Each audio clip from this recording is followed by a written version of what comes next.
지금 4주째 계속해서 우리의 마음은 매우 중요합니다. 하나님은 우리의 마음을 살피십니다. 그리고 하나님은 우리를 구원하실 때에 우리에게 새 마음을 주시는 분이십니다. 그러므로 우리는 하나님이 주시는 그 마음을, 새 마음을 잘 지켜야 하며 우리 마음에 선한 것을 쌓는 신앙생활을 해야 합니다. 이렇게 말씀을 드리고 있습니다. 그래서 그 선한 것을 쌓는 과정의 첫 단추로서 성령님이 먼저 우리 안에 오셔야 한다라고 말씀을 드렸고, 두 번째로는 항상 은혜 안에 거함으로써, 은혜를 늘 기억함으로써, 교회에 오면, 교회 사람들을 만나면, 교회 모임이나 교회 행사에 참석을 하면 그 안에서 은혜가 경험되어짐으로써 우리의 마음이 더 단단해집니다 라고 말씀을 드렸습니다. 그리고 오늘 우리의 마음을 더 잘 지키는, 우리 안에 선한 것을 쌓아가는 과정의 두 번째로서 하나님은 우리 안에 말씀을 심으시는 분이심을 기억해야 합니다. 처음 마음을 주제로 설교를 시작하면서 교회에 다니지만 세례도 받았지만 믿는다고 고백도 했지만 사마리아의 그 마술사 시몬처럼 하나님 앞에 마음이 바르지 않은 사람이 있을 수 있다고 말씀을 드렸습니다. 사실 성경에 이러한 사례는 너무나 많습니다. 예를 들어 가룟 유다도 그렇죠. 우리는 그 사람을 예수님을 배반한 사람으로 대부분 기억하고 있는데 그에게 또 다른 에피소드가 하나가 있었습니다. 바로 요한복음 12장에 보면 300데나리온의 값어치가 있는 향유를, 그것을 담은 옥합을 깨뜨려서 예수님의 머리에, 예수님의 발에 그것을 부었던 여인이 있었습니다.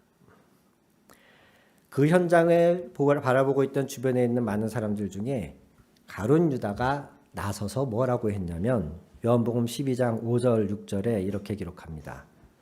이 향유를 어찌하여 300데나리온에 팔아서 가난한 자들에게 주지 아니하였느냐, 이렇게 말합니다. 너무 아깝다. 이걸 이렇게 허비하다니. 300데나리온이면 1데나리온이 노동자의 하루 품삯이니까 300일치의 품삯이잖아요. 그러면 쉬는 날 빼고 하면 대충 1년 연봉 된다고 생각하시면 됩니다. 한 사람의 1년 연봉에 해당하는 액수의 가치가 있는 옥합을 한 번에 깨뜨려서 예수님께 발랐어요. 너무 아깝다. 그런데 곧바로 6절에서 무엇이라고 기록하고 있냐면 요한복음 10장 6절에 이렇게 말함은, 가룟 유다가 이런 소리를 하는 이유는 가난한 자들의 생각함이 아니요 그는 도둑이라 돈괴를 맞고 거기 넣는 것을 훔쳐가미러라. 말하는 것과 마음이 전혀 다른 겁니다. 그는 12제자였음에도 불구하고, 수년 동안을 예수님을 따라다녔음에도 불구하고 그는 겉으로 드러나는 모습과 속이 전혀 다른 사람이었어요. 요한과 야고보도 마찬가지였죠. 마가복음 10장에 보면 내가 이제 곧 예루살렘에서 고난받고 십자가에 죽을 것이다 라고 말씀하시는 예수님의 말씀을 듣고서 그러한 예수님의 고난의 예고 바로 뒤에 뭐라고 얘기하냐면 주의 영광 중에서 우리를 하나는 주의 우편에 하나는 주의 좌편에 앉게 하여 주시옵소서 라고 이야기합니다.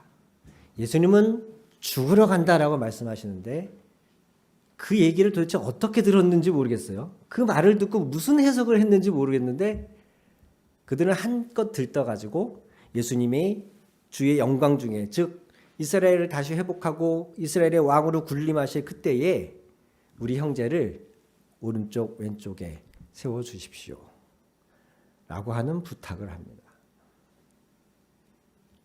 12제자였고 다른 사도들에 비해서도 예수님의 많은 총애를 받았던 야고보와 요한이 그들의 생각과 그들의 마음은 전혀 예수님이 지향하는 것과 같지 않았다는 거예요.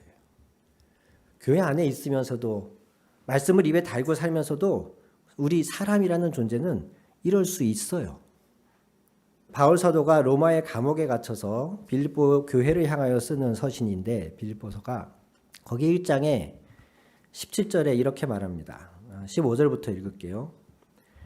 어떤 이들은 투기와 분쟁으로 어떤 이들은 착한 뜻으로 그리스도를 전파하니 이들은 내가 복음을 변증하기 위하여 세우심 받은 줄 알고 사랑으로 하나 그들은 나의 매임에 괴로움을 더하게 할 줄로 생각하여 순수하지 못하게 다툼으로 그리스도를 전파하느니라. 어떤 이들은 투기와 분쟁으로 어떤 이들은 착한 뜻으로 그리스도를 전파한다고 사도 바울은 이야기합니다. 둘 다 똑같이 선교 사역을 하는데 똑같이 전도 사역을 하는데 동기가 다르다는 거예요. 착한 뜻으로 그리스도를 전파하는 사람은 빌립보서 1장 16절에 사도 바울이 복음을 변론하고 복음을 전하기 위하여 수고하는 것을 알고 사도 바울을 돕고자 하는 마음으로 이런 사역을 하는 사람들이고 투기와 분쟁으로 그리스도를 전파하는 사람들은 어떤 사람들이냐면 빌립보 1장 17절에 나의 매임에 괴로움을 더하게 할 줄로 생각하여 사도 바울이 지금 매여 있잖아요. 감옥에 갇혀 있단 말이에요. 감옥에 갇혀 있는 사도 바울을 더 괴롭게 하려고 순수하지 못하게 다툼으로 그리스도를 전파하느니라. 이게 도대체 무슨 말일까 싶은데 그 당시 사도 바울은 같은 크리스찬들 안에서도 특히 유대인 크리스찬들한테서 굉장히 견제의 대상이었고 핍박받는 사람이었습니다. 유대인 크리스찬들은 사도 바울이 복음을 전하고 또 다른 곳으로 이동하면 사도 바울이 지나가는 자리를 따라다니면서 니네가 율법을 지켜야 된다. 예수 그리스도를 믿는 것만으로 안 된다. 그러면서 계속 사도 바울을 따라다니면서 방해를 했었어요. 사도 바울이 감옥에 갇힌 것을 기회 삼아서 야 바울이 감옥에 갇혔대. 걔 이제 꼼짝 못한대. 그래 이 틈에 우리의 가르침을 이 틈에 우리의 신학적 주장을 더 전하자. 사도 바울이 지금 아무것도 할 수 없는 이때에 우리의 가르침을 전파해서 사도 바울을 앞서가자. 이런 류의 생각을 하는 사람들이 있었다는 거예요. 그래서 투기와 분쟁으로 순수하지 못하게 다툼으로 그리스도를 전파한 사람이 있다. 구약에서는 사울 왕 같은 사람입니다. 그는 아말렉을 진멸하라는 하나님의 말씀을 들었음에도 불구하고 여기서 진멸이라는 뜻은 살아있는 것이 아무것도 없게 하고 사람부터 짐승에 이르기까지 그 성에 있는 그 대상에 해당하는 것들을 모조리 불살라서 마치 우리가 하나님께 번제를 드리듯이 아무것도 없게 하라는 그런 의미입니다. 아말렉은 이스라엘이 출애굽할 때부터 끈질기게 끊임없이 이스라엘을 괴롭혀왔던 민족이에요. 하나님이 그들에 대하여서 사울 왕에게 그런 지시를 내렸을 때에 사울 왕이 거기에 온전히 순종하지 않고 터실터실하고 쓸만한 소와 양과 염소들을 가지고 오죠. 살려서 데려옵니다. 그런 사울을 향해서 사무엘 선지자가 책망하였을 때에 사울 왕이 뭐라고 얘기하냐면 내가 여호와의 명령과 당신의 말을 어긴 것은 내가 백성을 두려워하여 그들의 말을 청종하였습니다. 이 백성들이 전투를 해서 자기들이 승리를 했는데 쉽게 말해서 전리품을 챙기고 싶은 거예요. 전투는 목숨 걸고 하는 거지 않습니까? 그런데 생고생해서 전쟁에서 이겼는데 빈손으로 돌아가야 되는 거예요. 하나님의 말씀에 순종하려면. 그러니까 여기저기서 불만의 목소리가 나왔겠죠. 사울과 다윗의 차이가 여기에 있습니다. 다윗은 비슷한 상황에서 그는 하나님께 엎드리고 하나님의 뜻이 뭔가에 포커스를 맞췄어요. 반면에 사울 왕은 여기에서 사람들이 웅성웅성하고 분위기가 좀 험악해지니까 사람들과 타협하는 겁니다. 그는 하나님이 세우신 왕이었음에도 불구하고 자기가 하나님 덕분에 그 자리에 있다는 것을 알고 경험했음에도 불구하고 그 마음은 하나님이 아니라 백성을 더 두려워하는 사람이었다는 것이죠. 첫째는 우리 안에 내가 이런 사람일 수 있다는 사실을 우리는 인정해야 합니다. 한 달 전쯤 이 같은 주제로 설교를 드렸을 때에 그런 말씀 드렸어요. 우리는 이미 밑그림이 다 그려지고 대부분 어느 정도의 색칠이 끝난 사람들이에요. 각자의 삶의 경험과 배움과 기질과 겪어왔던 모든 일들이 나라는 사람을 어느 정도 이미 구성하고 있단 말이에요. 각자가 좋아하는 거, 싫어하는 게 있고, 두려워하는 거, 무서워하는 거, 걱정하는 거, 더 좋아해서 더 추구하고 뭔가 집착하는 것, 이런 것들이 저마다 다 있거든요. 그런 상황에서 우리는 예수님을 만나고 하나둘씩 말씀을 알아가는 과정 중에 있는 사람이기 때문에 어떤 부분은 굉장히 신실한 그리스도인 같은데 어떤 부분에서는 여전히 또 강팍한 것이 우리 안에는 있을 수 있어요. 그렇지 않은 척하는 것이 제일 문제입니다. 나는 여전히 공사 중이고 나라는 사람은 여전히 아직도 갈 길이 먼 사람인데 내가 직분이 있으니까, 내가 신학을 했으니까, 내가 장로니까, 내가 신앙생활한 지 오래됐으니까 기타 등등의 이유로 자기는 안 그런 척하면서 겉으로는 그럴듯한 말을 하지만 가룟 유다처럼 왜 이걸 이렇게 낭비하냐 그렇게 말하지만 사실은 그 돈을 노리는 어두운 마음을 가진 존재일 수가 있다는 거예요. 누가? 우리가, 내가. 첫째는 이것을 우리가 인정하는 것이 첫 발입니다. 그리고 두 번째는 이런 우리들이 저마다의 이런 연약함과 어두움을 갖고 있는 우리들이 교회에서 신앙생활을 하고 있는데 가장 바람직한 그리고 너무나 당연한 정상적인 교회라면 이런 사람들이 신앙생활을 해나가는 가운데에 그 어두움들이 드러나고 어두움들이 주님의 손길에 의해서 만져지고 그 사람들이 변화되어져 가야 성장하고 성화되어져 가야 그것이 당연하고 정상적인 교회라고 생각합니다. 제가 오늘 이 주제로 다시 한번 말씀드리고자 고민하다가 결정했던 이유 중에 하나도 바로 이겁니다. 어떤 개인을 책망하고자 이 주제를 다시 갖고 온 게 아니에요. 우리 한 사람 한 사람이 여전히 우리 안에 어두움이 있습니다. 회개하세요. 이것도 해야 되는 거지만 사실 그거보다 더 중요한 건 마치 신병교육 때를 생각하시면 신병교육 때는 들어오는 사람이 누구든 어느 지방 출신이고 뭐 체격 조건이 어떻고 학력이 어떻고 뭐 이런 것과 아무 상관없이 신병교육 때는 거기 들어온 사람을 군인으로 만들어내는 겁니다. 그게 신병교육 때의 정체성이에요. 교회가 말씀 안에 있고 은혜 안에 있고 우리가 지극히 정상적인 하나님 성령의 인도함 가운데에서 한 사람 한 사람이 신앙생활을 해간다면 이러한 어두움을 감춘 채 30년 40년 신앙생활을 하는 것이 불가능해야 정상이라고 저는 생각합니다. 아무리 감추려고 해도 이것이 드러날 수밖에 없는 시스템과 가르침과 성도의 교제가 있어야 한다고 저는 믿습니다. 신천지에 대한 경각심이 아직 한국교회 안에 많지 않을 때에 신천지가 교회마다 큰 어려움을 줬던 이유 중에 하나가 신천지를 분별해낼 능력이 교회 안에 없었다는 거예요. 새신자가 몇 주 새신자 교육 받고 나더니 막 은혜 받았다고 하죠. 목사님 설교 너무 좋다고 하죠. 뭐 갑자기 봉사하겠다고 하죠. 막 열심히 막 하니까 새벽기도 꼬박꼬박 나오죠. 이러니까 당장에 그 사람이 담임 목사의 눈과 성도들의 눈에 들어요. 그러면서 쾌속 승진을 합니다. 금방 리더가 되고 금방 교사가 되고 금방 구역장이 되고 그 사람이 어떤 마음으로 교회를 왔는지 걸러낼 수 있는 기능이 교회 안에 없었다는 거예요. 교회가 서로를 어렵게 만드는 두 번째이지만 제가 볼 때는 더 심각한 이유가 여기에 있다고 생각합니다. 애초에 우리는 처음부터 완전하지 않은 사람들이 모였기 때문에 저마다의 어두움과 연약함이 있는 건 너무 당연한데 개개인이 그걸 인정하지 않는 것이 첫째 이유라면 그것이 문제의 첫째 이유라면 두 번째는 교회 자체가 그 연약함과 어두움을 잘 다뤄서 서로가 성화의 과정을 걷도록 하는 이러한 시스템, 이러한 지향점, 이러한 모임의 분위기가 아니라는 거예요. 가룟 유다 같은 사람이 그 마음이 다뤄지지 않고 마음이 고쳐지지 않고 만약에 20년, 30년 신앙생활을 계속했다면 그런 사람들은 말씀을 왜곡하기 시작합니다. 바리새인들처럼. 예수님이 바리새인들을 책망하셨을 때 마가복음 7장에 이렇게 말씀하세요. 이 백성이 입술로는 나를 공경하되 마음은 내게서 멀도다. 사람의 계명으로 교훈을 삼아 가르치니 나를 헛되이 경배하는도다.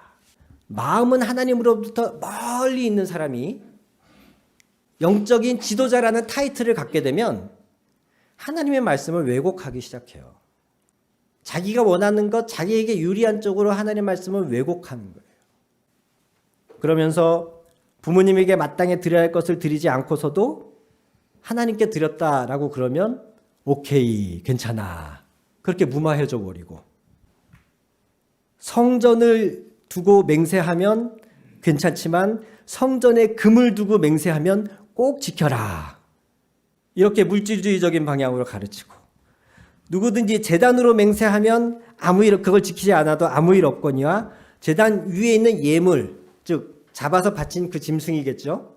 그 짐승을 걸고 맹세했다면 꼭 지켜라. 이렇게 가르쳤어요. 이게 무슨 의미예요? 빈손으로 오지 말고 교회 올 때 꼭 헌금 갖고 와서 기도해라 이거예요. 성전 자체를 놓고서 맹세하는 거는 아무 의미 없어. 성전에 헌금을 드리면서 맹세해야 그게 의미가 있는 거야. 제단을 갖고서 맹세하는 건 아무 의미 없어. 제단의 제물을 바치면서 해야 그게 의미 있는 거야. 이렇게 왜곡하면서 지도자라는 사람들이 자기들 유의하도록 성도들을 가르치는 거예요.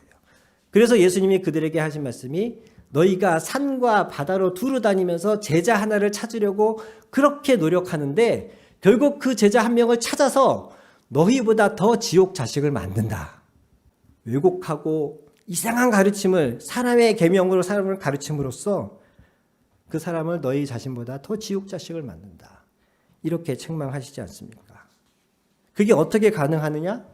마음은 하나님으로부터 멀어져 있는 영적 지도자들이, 교회의 원로들이 자기들 입맛에 맞게 하나님 말씀을 오용하고 악용하고 사람들에게 가르침으로써, 교회를 그렇게 운영함으로써 사람들을 더 지옥 자식을 만드는 겁니다. 하나님의 말씀을 그냥 많이 읽기만 한다고 좋은 게 아니에요. 다 되는 게 아니에요. 사탄도 예수님을 시험할 때 말씀을 인용했습니다. 너 여기서 뛰어내려 봐라. 그러면 천사들이 너를 받들어서 돌에 부딪히지 않게 할 것이다. 사탄이 시편 91편 11절 12절을 인용한 거예요. 그냥 입에 말씀을 줄줄줄 달고 다닌다? 훌륭한 목사님이다? 아닙니다, 여러분. 말씀은 타인을 이용하거나 타인을 착취하거나 타인을 가스라이팅하거나 타인을 공격하기 위해서 사용하는 칼이 아니고요. 말씀은 내 영혼을 해부하기 위한 칼입니다.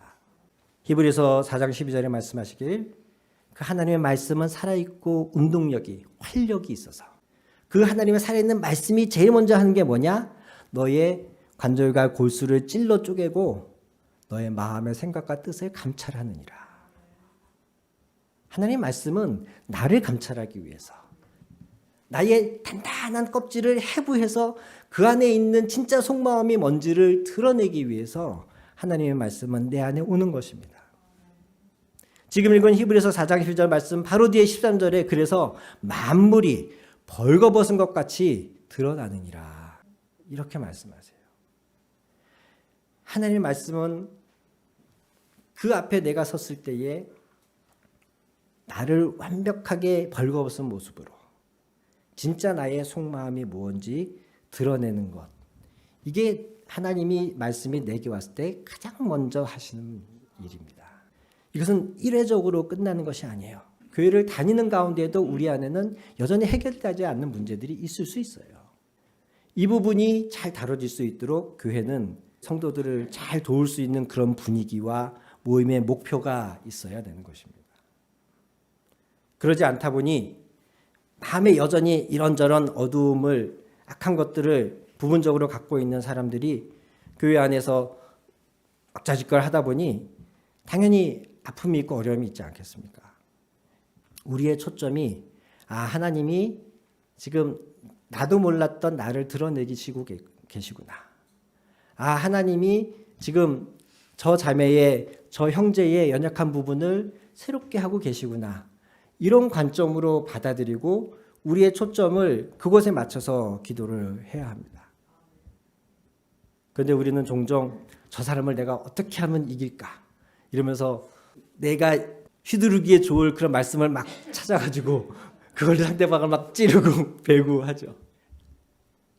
예를 들면 골로새서 3장 18절부터의 말씀을 보면 거기 아내와 남편, 자녀와 아비, 종과 상전들, 주인들 이러한 대상을 향해서 사도 바울이 쭉 교훈을 기록하고 있어요. 아내들에 대해서는 남편에게 복종하라 이는 주 안에서 마땅하니라. 남편들에 대해서는 아내를 사랑하며 괴롭게 하지 말아라. 이런 말씀들이 쭉 있단 말이죠. 자녀들에 대해서는 모든 일에 부모에게 순종하라. 아비들에 대해서는 자녀를 노엽게 하지 말아라. 이렇게 쭉 말씀들이 있어요. 여러분은 그 말씀을 읽으면서 어떤 말씀을 붙잡으십니까? 현재 저의 위치는 남편이고 아비이죠. 그럼 제가 붙잡아야 될 말씀은 바로 남편이고 아비인 자에게 주시는 말씀을 내가 붙잡아야 됩니다. 그 말씀 앞에 정직하게 서야 됩니다. 근데 우린 주로 어떻게 합니까? 남편인 사람은 아내에게 주시는 말씀을 붙잡습니다. 봐라, 남편에게 순종하라고 했지 않냐. 반대로 아내인 사람들은 남편에게 주시는 말씀을 붙잡습니다. 봐라, 아내를 사랑하고 괴롭게 하지 말라잖냐. 너 왜 이렇게 날 괴롭게 하냐. 부모와 자녀의 관계도 마찬가지죠. 부모들은 자녀에게 주는 말씀을 붙잡아요. 부모에게 주는 말씀을 붙잡아야 되는데 자녀에게 주는 말씀을 붙잡아요. 그리고 막 그걸로 찌르면서 봐라, 부모에게 순종하라잖냐. 자녀들도 마찬가지로. 말씀을 입에 달고 사는 게 신령한 게 아니에요. 정말 내가 봐야 될 말씀 앞에 정직하게 서는 것이 신령한 겁니다. 나라는 사람이 어떤 사람인지 말씀이 나를 해부하게 해야지 말씀을 움켜쥐고 상대를 찌르고 있는 것이 이 마음이 바뀌지 않은 겉모습만 교회 다니는 사람인 그리스도인들이 종종 범하게 되는 잘못인 것이에요. 그런 잘못이 교회 안에 반복되고 지속되면 그건 그 교회가 도대체 뭘 지향하는 교회인 것이냐라는 자성을 해봐야 되는 거예요. 아까 말씀드린 것처럼 신천지가 버젓이 들어와서 열심히 하기만 하면 인정해주고 높여주고 칭찬해주고 금방 직분을 주는 이런 행태는 그 교회가 뭘 지향하는 교회인 것이냐를 단적으로 보여주는 거예요. 그 교회는 그 사람의 마음에 관심이 없는 거예요. 그 사람이 어떤 사람이냐에 관심이 없는 거예요. 그 사람이 교회에서 뭘 하는 사람이냐, 그 사람이 교회에 뭘 해주느냐에 관심이 있는 거죠. 아니에요. 그러면 안 돼요. 교회는 신앙생활의 핵심 중의 핵심은 우리의 마음입니다. 우리 각 사람이 하나님 앞에 정직하게 서서 있는 그대로의 나 자신이 말씀 앞에서 해부되면서 내가 그리스도를 닮아가는 것, 내가 그리스도의 성품에 참여하는 것, 이것 없이 전도만 하고 이것 없이 선교만 하고 이것 없이 열심만 있으면은요 딱 지금처럼 되는 거예요. 아무리 전도를 해와도 성도 수가 늘지 않아요. 아직도 한국교회는 되게 열심히 전도합니다. 그럼에도 불구하고 들어온 사람이 정착을 못해요. 지금 전도 대상으로 아직 교회에 오지 않고 있는 30, 40대의 사람들 80% 이상이 교회 가본 사람들입니다. 지금 포커스는 교회를 사람들을 끌어오는 것에 있어서는 안 된다고 얘기를 해요. 왜? 그 사람들은 이미 교회를 다녀본 사람들이기 때문에 복음을 들어본 적이 없고 교회라는 문화 자체를 공동체 자체를 경험해 본 적이 없는 사람이라면 와 보라 하면 되는데 와 보라 해서 가봤던 사람들이라니까요. 그래서 가봤는데 여기서 무슨 선한 것이 나리요 이러면서 교회를 자발적으로 나간 사람들이 대부분이에요. 30, 40대의 사람들은. 그런 사람들을 교회 자체는 전혀 변하지 않은 채 다시 또 다른 누군가가 접근해가지고 또 와봐. 한 번 와봐서 몰라. 또 와봐. 이렇게 땡긴다 그래서 그 사람들이 오지 않는다는 겁니다. 우리는 돌아봐야 되는 거예요. 그 사람들이 왜 교회 와본 사람들이 지금은 교회를 안 나갈까? 왜 교회에 와본 사람들이 교회를 거부할까? 적지 않은 경우에 그 사람들은 교회 안에 사람들, 교회의 시스템, 상식과는 다르게 운영되어지는 교회의 모습들, 그리고 세상과 전혀 다를 것 없는 교인들 간의 이전 추구와 사람들의 욕망들, 이런 걸 경험하면서 교회에 나갈 필요가 없다고 생각을 한 사람들이죠. 그런 사람들을 다시 전도하기 위해서라도 우리는 우리의 마음이, 나라는 사람이 바뀌어야 됩니다. 그리고 그러려면 말씀이 내 안에 새겨져야 됩니다. 내 안에. 하나님의 말씀을 우리 안에 새기겠다고 하신 것은 암송시키겠다는 의미가 아닙니다. 다시 말씀드리지만 암송을 아무리 많이 해도 그 마음은 하나님으로부터 멀 수가 있습니다. 그럼 우리는 뭘 해야 되느냐? 성경 본문을 읽고 이게 어떤 뜻인지를 파악을 했으면 그 다음에 마음에 새기는 과정이 있어야 됩니다. 이것은 이미 한 달 전쯤에 제가 말씀드린 내용들에 담겨 있습니다. 우리는 좀 그 말씀을 천천히 시간을 내어서 충분히 묵상해야 합니다. 시간이라고 하는 요소는 다른 것으로 대체할 수가 없습니다. 우리는 주로 여기에 실패합니다.